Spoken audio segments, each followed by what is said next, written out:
Sweet. Well, welcome to the episode, guys. That right there is the very first Wacky Rig Fish of 2025. Today we're out practicing for an upcoming tournament. That right there is not going to help me win any tournaments by any means, but I'm excited because that's the first fish on a finesse bait I've really caught all year. All been reaction style, so they're starting to eat finesse. This a little guy. Caught that on a reaction tackle, weedless wacky, and a grande bass rattlesnake worm, but that's actually like the 5-inch style one, a little bit bigger profile.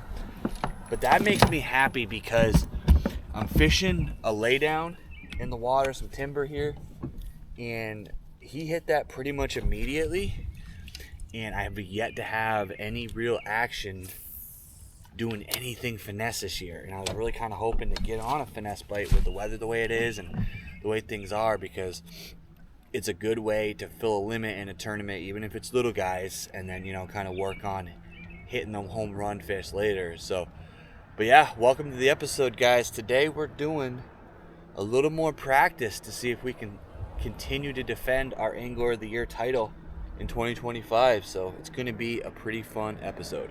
Okay, so what's our strategy? There isn't one, but that's kind of the point. What we're doing here is we're fishing the exact opposite side that we fished in my first practice. And the reason for that is because I don't have a lot of confidence and success on this side. But what I do need is I need more than one zone. Last time I fished this lake, we got lucky and we hit kind of one zone and deviated slightly and end up getting on some fish. But this body of water is one that I have struggled for years to really be consistent on, and I want to change that. So today I'm literally dedicating the entire day. I'm not putting myself on a time limit like I did in the first episode. This time we're really going to go and thoroughly break down, not just fishing it, but also mapping it, looking at different depths, different types of conditions, what type of structure, what type of just everything that has to go with the area. Because if I figure out some piece of the puzzle in the tournament, but then that area shuts off, I might be able to find another area that's similar if I put in the homework. This year, not having a teammate really puts me at a disadvantage because I don't have that sounding board. I don't have that person to bounce ideas off of. It's all on me, and I will admit my tournament making decisions are not always the best. I tend to be impulsive. I tend to move too fast and do too much. So what we're going to do here is we're going to really break everything down, take our time, work different types of baits, work different types of structures, try to figure out everything I can between now and the tournament, 2 weeks, and hopefully we'll have some success.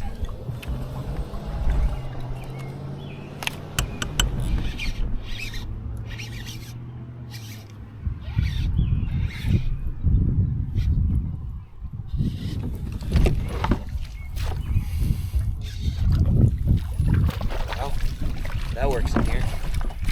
Sweet.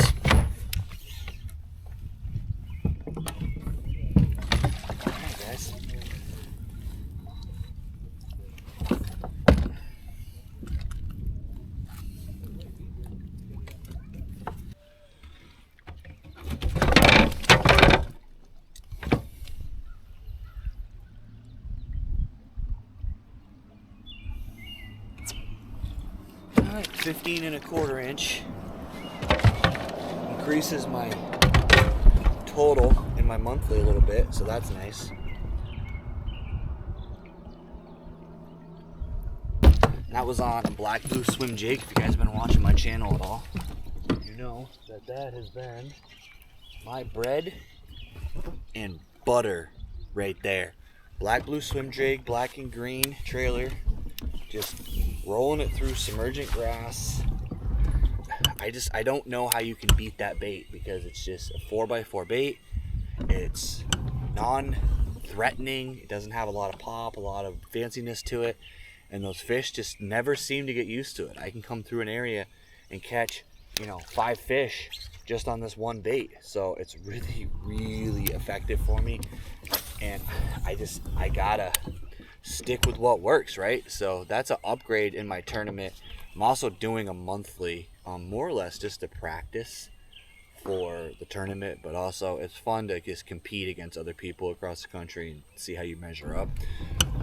But yeah, so we're in a shallow flat, about 8 feet of water. And the way I fish this swim jig, if you guys haven't seen any of my videos, is basically cast it, let it sink down into that grass, let it get down into that thick stuff, keep my rod horizontal, and I just kind of slow roll it through. If I get into the grass, I give it a little pop. I don't really raise my bait up or anything. Don't try to jerk it out or pop it out. Just kind of let it work its way through that grass and see if, you know, those fish are interested in it. And it seems to work for me. I'm fishing that on an FX medium heavy fast. That's a 7-1 with a Cast King Spartacus 2 reel and 30-pound braid. So pretty straightforward setup, nothing too fancy. Honestly, not anything super expensive either. So something that definitely works. The other thing I'm pairing it with is we're doing a little finesse fishing like you saw earlier. I'm using that FX spinning rod to see if I can entice a finesse bite, kind of get an idea of where they're liking the finesse and where they're not, so I can figure out if I need to slow down places I could go during the tournament. Midday check-in, guys. So we are heading to the other side of the lake, actually, from where we started. Wind picked up, definitely a little bit rougher conditions, and that's okay. That's what I wanted. I wanted to fish something that was a little bit more realistic to what I'm probably going to have on the tournament day. That being said, the area I just fished, so I'm going to give it like a C, you know. So yeah, there was fish there. I caught a couple, I saw a bunch, but there wasn't anything that told me I need to change my current game plan. My current game plan is to go fish the opposite side, work my way up to the island, which is where we're heading right now, and then kind of make a decision at that point. So this island is like, I'm calling it Decision Island, honestly, because whenever I fish this body of water, that's really the point where I have to make a call. I can either go back through the stuff I just fished, I can head a little further north. There is a bay on the other side that has held fish for us in the past, and then there's another section that I just came down through. But so far, I haven't seen anything that tells me I need to pivot from my original plan. I haven't seen anything that says the fish are bigger over here or more abundant. It's about the same. And honestly, this side seems to have bigger fish that I've seen, physically seen, while sight fishing. So we're gonna stick with the original game plan as of right now. That being said, we're gonna head up to the island. We're gonna do a lap around the island. Every once in a while, the fish hang out right around it. So it's not a bad place to do a quick lap, check things out, run some moving baits by it. And then I'm gonna decide if I wanna head back home and warm up and go fishing tonight, or if I wanna continue on a little bit further north and check out the bay on the other side. And that's what this tournament series is kind of all about, guys, is just making all these decisions, and this is what's going through my head. So I should ask, what would you guys do? So you went up a bank, you caught 2 fish, one was 15, one was maybe 10, saw some fish, had no bites on most of your presentations. Would you just go back to where you caught fish 2 days ago, even though it's entirely different conditions? Or would you head north? Would you head further into an uncharted section that is similar, but one you haven't fished this year yet? It's kind of curious what you guys would do, so put that down in the comments. For now, I got a long pedal to get over to this island. Gonna work it, gonna see if we can get some more fish and make a decision on whether I'm going home or sticking it out.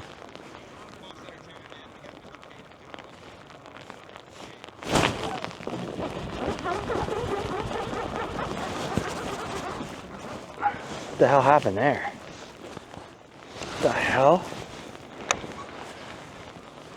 What the hell?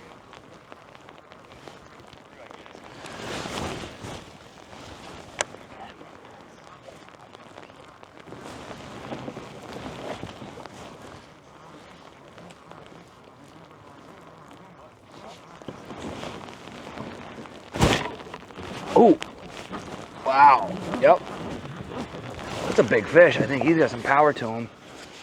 Oh, that's a big bass. That's a freaking big smallmouth. Hell yeah, guys. Oh yeah, baby. Oh yeah. Hell yeah. Woo, smallmouth. That's a beautiful fish right there. That is a nice, that's probably the biggest smallmouth I've caught on this lake, guys. We're gonna get him on hooked real quick, and then I'll get him on the measuring board. Let's get that fish on the measuring board. Hell yeah. That is a 17-inch smallmouth.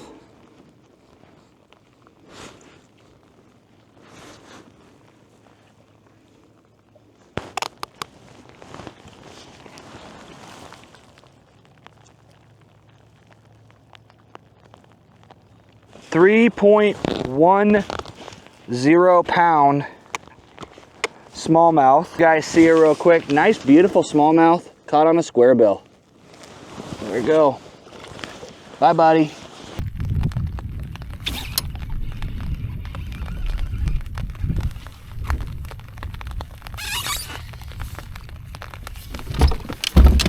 Wow. Okay, that's a bigger fish. So that did work. Wow. That works, guys. Cool. Switched things up and went with the Chatterbait Mini. And, I mean, not a monster, but he definitely ate that Chatterbait Mini hard. I felt it stop completely swimming. I'm actually pairing it up with a bait I pour. It's a little newt. Kind of gives it a little flip when you're retrieving it, but it doesn't affect the blade at all. I'm just gonna see real quick if this fish is gonna help me in my tournament. He might be 15.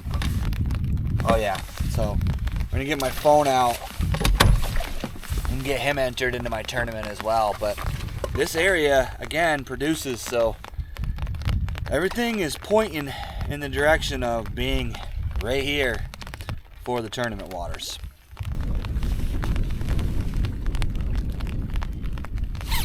Another one. Chatterbait's working.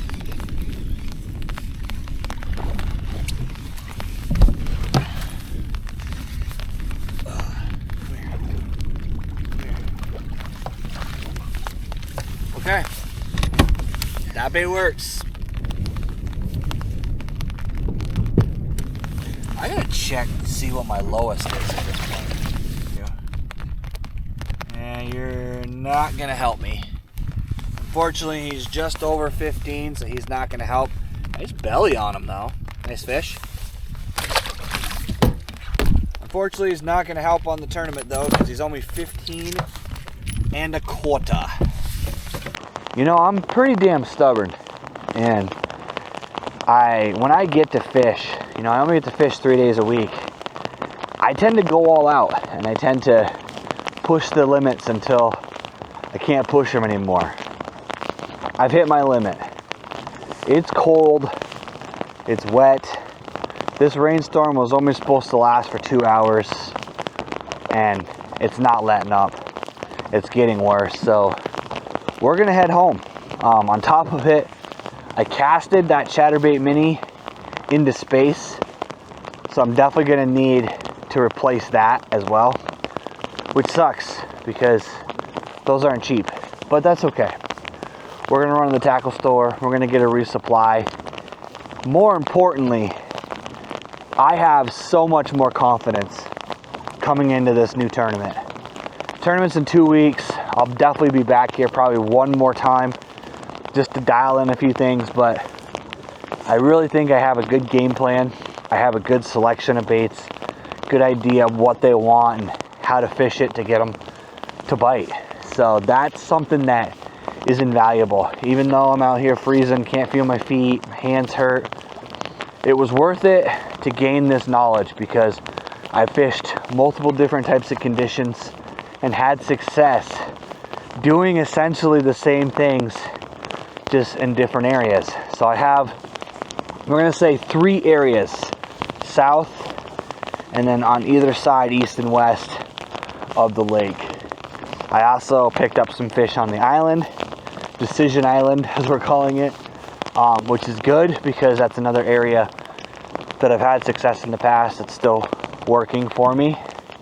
So overall, I have an idea, I have a strategy, and I will definitely give you guys that full plan in the tournament video when that comes out. But for now, I'm heading towards the ramp to go get warm, go get some food, restock some baits, and get ready to go fishing tomorrow. I want to thank you guys for coming along with me. I really appreciate you taking time to watch this video.